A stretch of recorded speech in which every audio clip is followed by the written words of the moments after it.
Since 1967, Stroud Water Research Center has focused on one thing: fresh water, by advancing knowledge and stewardship of freshwater systems through global research, education, and watershed restoration. Learn more at stroudcenter.org.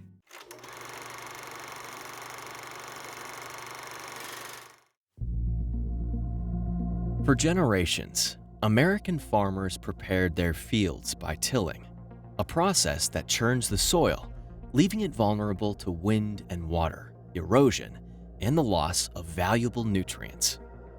But now, scientists and farmers are working together, finding innovative ways to keep streams and rivers unpolluted and to turn what we think of as dirt into water-retaining, nutrition-packed soil.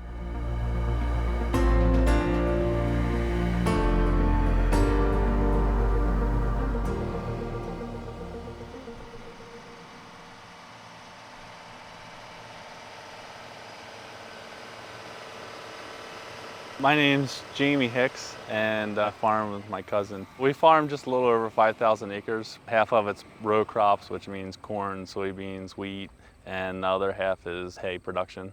So in traditional agriculture, once this crop was harvested, whether or not it's corn or soybeans, the ground would then have been plowed using a chisel plow, which is, it could go anywhere from 8 to 10 inches in depth. So then you have all this open soil that's exposed. If soil is left exposed, then any nutrients and fertilizers that were added will be washed away into the streams that border Jamie's field, along with a good share of his hard-earned profits. And so, he's turned to a non-traditional kind of farming that not only holds soil and water in place, it creates a breeding ground for life-sustaining organic matter. It's called cover cropping. A cover crop is a crop that you're not necessarily planning to harvest any grain off of. The idea is to always have a crop growing to hold the soil, hold the nutrients, prevent erosion and everything.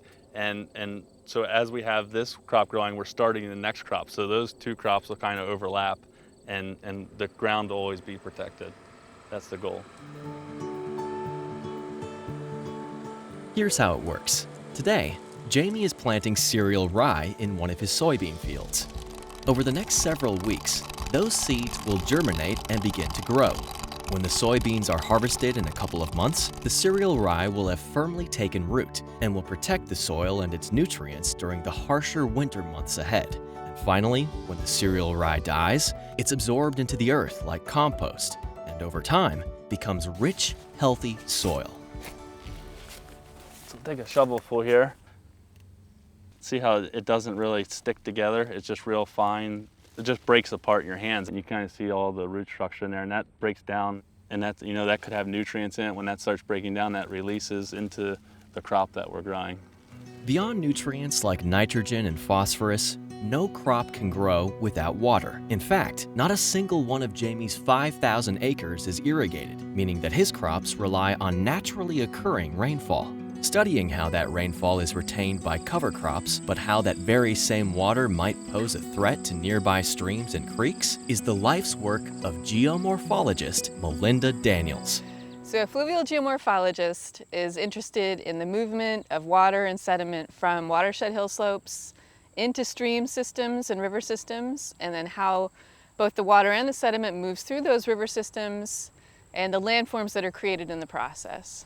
To support her work, Dr. Daniels has essentially turned a nearby cornfield into an outdoor laboratory. With the help of a carefully designed flume, she can capture runoff generated by an overnight storm. What she finds by testing that water will be helpful to both scientists and farmers. There's a couple of things to be concerned about in this runoff. Number one is nutrients like nitrogen and phosphorus, because if those make it all the way to the streams, it's like pouring fertilizer into the stream, and that causes algal blooms, it causes low oxygen concentration. It's basically a pollutant for the stream.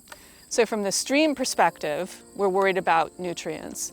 But the farmer also ought to be concerned about nutrients because that's their investment in the field. They pay money to buy fertilizer to put in their crop fields, and if it all runs off, that's money, their money washing off the field at the same time.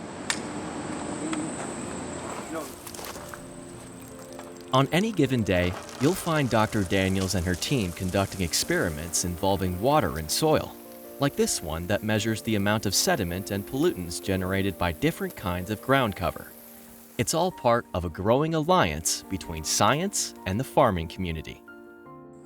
They're really the stewards of the land in our watershed where we have our research operating. They are responsible for farming the watershed, they manage the land. They're the ones controlling the land cover in the watershed and determining what's washing off into our streams and rivers. And so by cooperating with them, we're able to experimentally treat different fields. They're very interested in the research that we're doing because they see the potential benefit to their farming operations. I think that there's a lot of farmers doing the same thing today, just because we're looking at the soil. I mean, that's basically where we're making our money from. So the more that we can retain our soil, build healthier soil, the better crops that we'll harvest in the fall.